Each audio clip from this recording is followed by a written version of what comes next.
بسم اللہ الرحمن الرحیم۔ السلام علیکم۔ مزمل وائس آفیشل میں خوش آمدید۔ وہ سردیوں کی ایک تاریک رات تھی، چاند کی 14 تاریخ اور ہر طرف دھند پھیلی تھی۔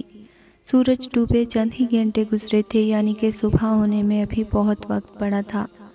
سالار جو کچھ دیر پہلے ہی ٹرین میں سوار ہوا تھا، یہاں وہاں نظر دوڑا کر آس پاس کے ماحول کا جائزہ لے رہا تھا۔ سیٹ خاصی اچھی مل گئی تھی۔ وہ کچھ دیر سیٹ کی پشت پر ٹیک لگائے اطمینان سے پیر پھیلا کر بیٹھ گیا اور جمائیاں لینے لگا۔ آج تو وہ ایسا سویا تھا کہ آنکھ کھلنے کا نام ہی نہ لے رہی تھی۔ یہ تو اچھا ہوا کہ بڑی مشکل سے ہی صحیح، مگر ٹرین نکلنے سے پہلے وہ اسٹیشن پہنچ گیا تھا۔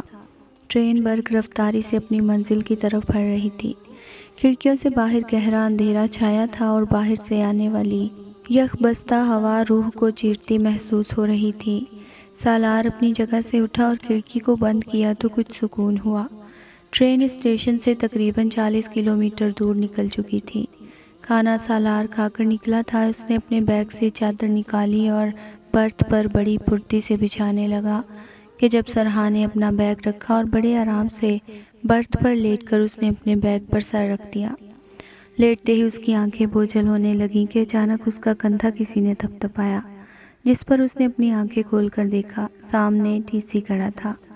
ہاں بھائی، ٹکٹ دکھاؤ، وہ بولا، جس پر سالار نے فوراً اپنے بیگ سے ٹکٹ نکالا اور ٹی سی کی طرف بڑھا دیا۔ اس نے ٹکٹ بغور دیکھا۔ اوہو، آپ کی سیٹ یہاں نہیں، اس اگلے ڈبے میں ہے، جائیے۔ جس پر سالار نے اس کے ہاتھ سے ٹکٹ لے کر دیکھا تو واقعی ٹی سی کی بات ٹھیک ثابت ہوئی۔ وہ بددلی سے اٹھا اور اپنی چادر سمیٹی، پھر سامان اٹھانے کے بعد دوسرے ڈبے میں آ گیا اور اپنی برتھ کی اور بڑھا۔ پورے ڈبے میں ایک عجیب سی بو پھیلی تھی، جیسے کہ آس پاس کہیں سڑا ہوا گوشت رکھا ہو۔ خیر، سالار نے اس پر زیادہ دھیان نہ دیا اور اپنی برتھ کے پاس پہنچا تو وہاں پر پہلے ہی سے کوئی شخص لیٹا سو رہا تھا۔ سالار نے اسے کندھے سے پکڑ کر ہلایا، جس پر وہ جاگ کر سالار کی طرف دیکھنے لگا۔ جناب، شاید آپ سے اپنی برتھ ڈھونڈنے میں غلطی ہوئی ہے۔ یہ میری برتھ ہے، اس نے اس شخص کو ٹکٹ دکھاتے ہوئے کہا، جس پر وہ شخص خاموشی سے اٹھ کھڑا ہوا اور سالار اپنا سامان وغیرہ رکھنے لگا۔ سالار کو محسوس ہوا جیسے وہ شخص وہیں اپنی جگہ ساکت سا کھڑا ہے۔ سالار نے پلٹ کر دیکھا تو اس شخص کا چہرہ دیکھ کر اس کی اوپر کی سانس اوپر اور نیچے کی نیچے رہ گئی۔ اس کی آنکھیں بالکل سفید تھیں اور منہ اس طرح کٹا ہوا تھا کہ پوری بتیسی دکھائی دے رہی تھی، اور وہ بو اس کے منہ سے ہی اٹھ رہی تھی۔ قریب ہونے کی وجہ سے بدبو اتنی شدید تھی کہ سالار کے حواسوں پر چھانے لگی تھی۔ وہ وہاں سے تیزی سے بھاگا اور دروازے میں آ کھڑا ہوا۔ اس کی حالت غیر ہو رہی تھی۔ پورا ڈبہ خالی تھا، بس ٹرین کے چلنے کی آواز کسی ہتھوڑے کی طرح اس کے سر پر بج رہی تھی۔ وہ ابھی خود کو سنبھال نہ پایا تھا کہ اس کے منہ پر جیسے کوئی فوارہ پھوٹ گیا۔ جب اس نے اپنے چہرے پر ہاتھ لگا کر دیکھا تو معلوم پڑا کہ وہ خون تھا۔ سالار کا چہرہ اور کپڑے پوری طرح خون میں لت پت ہو گئے تھے۔ وہ چیخا، مگر حلق سے آواز ہی نہ نکل پا رہی تھی۔ وہ پہلے والے ڈبے کی طرف بھاگا تو جیسے وہ ڈبہ تو ختم ہونے کا نام ہی نہ لے رہا تھا۔ وہ جتنی دوڑ لگاتا پھر سے وہیں آ کر رک جاتا۔ وہ آج پہلی بار خوف کو اس حد تک محسوس کر رہا تھا۔ بالآخر وہ دوسرے ڈبے تک پہنچنے میں کامیاب ہو ہی گیا۔ وہاں پہنچتے ہی اسے ہر طرف لوگ سوتے ہوئے نظر آئے۔ اس نے اپنی مدد آپ کی خاطر ایک بندے کو ہلایا، مگر وہ نہ اٹھا۔ ایک کے بعد ایک وہ جس مسافر کو بھی جھنجھوڑتا، وہ اس طرح سے سویا ملتا جیسے صدیوں سے سویا ہوا ہے اور صدیوں تک سوتا رہے گا۔ آخر کار ٹی سی کو پھرتا دیکھ کر اس کی جان میں جان آئی۔ وہ ایک پراسرار مسکراہٹ کے ساتھ سالار کو دیکھ رہا تھا۔ سالار نے ٹوٹے پھوٹے الفاظ میں اپنے ساتھ پیش آنے والا واقعہ جب اس کے گوش گزار کیا تو اس نے کوئی تاثر نہ دیا۔ وہ تو اپنی پلک بھی نہیں جھپک رہا تھا۔ سالار کو کچھ تشویش ہوئی۔ ٹی سی صاحب، میں کیا کہہ رہا ہوں آپ نے سنا نہیں؟ میرے ساتھ عجیب و غریب واقعہ رونما ہو گیا ہے۔ سنا، میں نے سب سنا، ٹی سی نے اس کے بالکل نزدیک ہوتے ہوئے سرگوشی میں کہا، جس پر سالار نے آنکھیں پھاڑے اس کی طرف دیکھا تو اس کا چہرہ بری طرح جھلسا ہوا تھا۔ سالار ایک چیخ کے ساتھ اٹھ بیٹھا اور اس نے آس پاس نظر دوڑائی تو وہ اسی جگہ موجود تھا جہاں وہ ٹرین میں سوار ہونے کے بعد آ کر بیٹھا تھا۔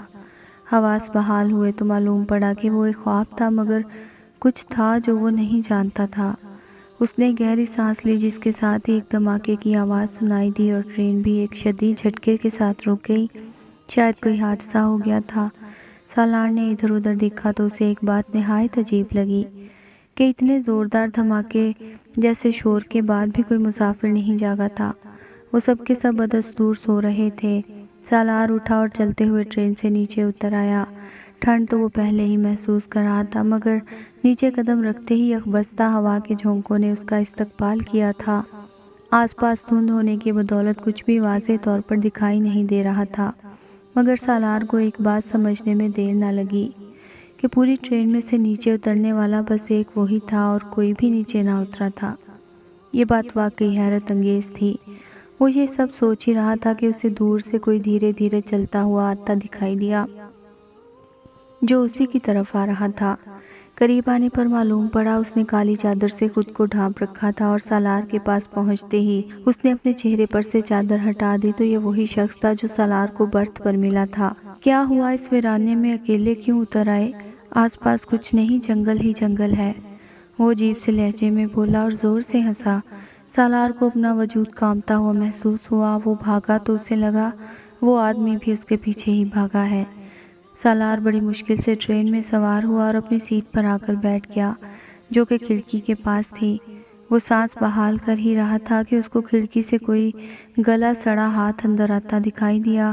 اس نے ایک لمحے کی بھی دیر کیے بنا کانچ کی کھڑکی بند کی تو وہ ہاتھ کٹ کر اندر گر گیا، جس کے نتیجے میں سالار کے کپڑے خون آلود ہو چکے تھے۔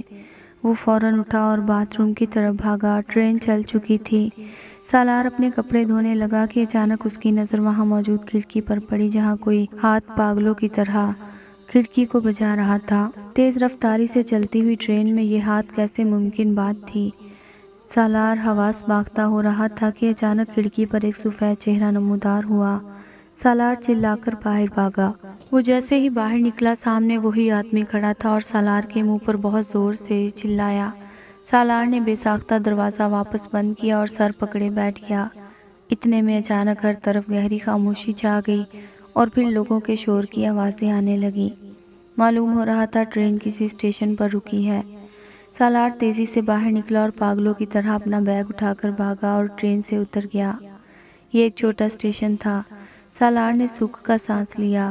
ٹرین کچھ دیر رکنے کے بعد چل پڑی۔ سالار ٹرین کو تب تک جاتا دیکھتا رہا جب تک وہ اندھیرے میں نظروں سے اوجھل نہیں ہو گئی۔ یہ اس کی زندگی کا بدترین سفر تھا۔ دھیرے دھیرے کر کے اسٹیشن خالی ہوتا گیا اور پھر وہ وہاں اکیلا ہی رہ گیا۔ اس نے یہاں سے چلنے کا فیصلہ کیا اور چل پڑا۔ کچھ دیر چلنے کے بعد وہ ایک بستی میں آ پہنچا تھا۔ غور کرنے پر پتہ چلا کہ یہ تو وہی جگہ ہے جہاں اس کا سارا بچپن گزرا تھا، اور 10 سال پہلے وہ یہ جگہ چھوڑ چکا تھا۔ ایک رکشہ آتا دکھائی دیا۔ اس نے ہاتھ دیا اور رکنے کو کہا۔ جی بھائی، کہاں جانا ہے آپ کو؟ رکشے والے نے کہا، مگر سالار کا چہرہ دیکھنے کے بعد وہ تیزی سے بولا، آپ یہاں کیوں آ گئے؟ یہاں سب آپ کی جان کے دشمن بنے ہیں۔ دراصل سالار اور اس کا ایک دوست علی غیر قانونی کام کیا کرتے تھے۔ ایک دن پیسوں کی اونچ نیچ ہو جانے پر دونوں کا آپس میں جھگڑا ہوا اور نوبت ہاتھا پائی تک آ گئی۔ پورا محلہ یہ تماشا دیکھ رہا تھا اور سالار کے ہاتھوں علی کا قتل ہو گیا۔ وہ اس کی لاش وہیں سڑک پر چھوڑ کر بھاگ گیا تھا۔ اس دن کے بعد وہ آج یہاں لوٹا تھا تو بیتے لمحے اس کی نظروں کے سامنے گھومنے لگے۔ آپ بیٹھ جائیں، میں آپ کو واپس اسٹیشن چھوڑ آتا ہوں، جلدی بیٹھیں۔ رکشے والے کی آواز پر وہ ہوش میں آیا اور فوراً رکشے میں سوار ہو گیا۔ کچھ ہی فاصلہ طے ہوا تھا کہ سامنے پولیس کی گاڑی کھڑی دکھائی دی اور کچھ ہی دیر میں اسے پکڑ کر لے گئی۔ قتل کے جرم میں سالار کو عمر قید ہو گئی تھی، مگر وہ تو پھانسی کو ترستا رہ گیا، کیونکہ ہر رات اس کے کمرے سے باہر یہی آواز آتی تھی، علی مجھے معاف کر دو، مجھے سکون سے جینے دو، معاف کر دو۔ یہ سسکیاں ہی اس کا مقدر بن کر رہ گئی تھیں۔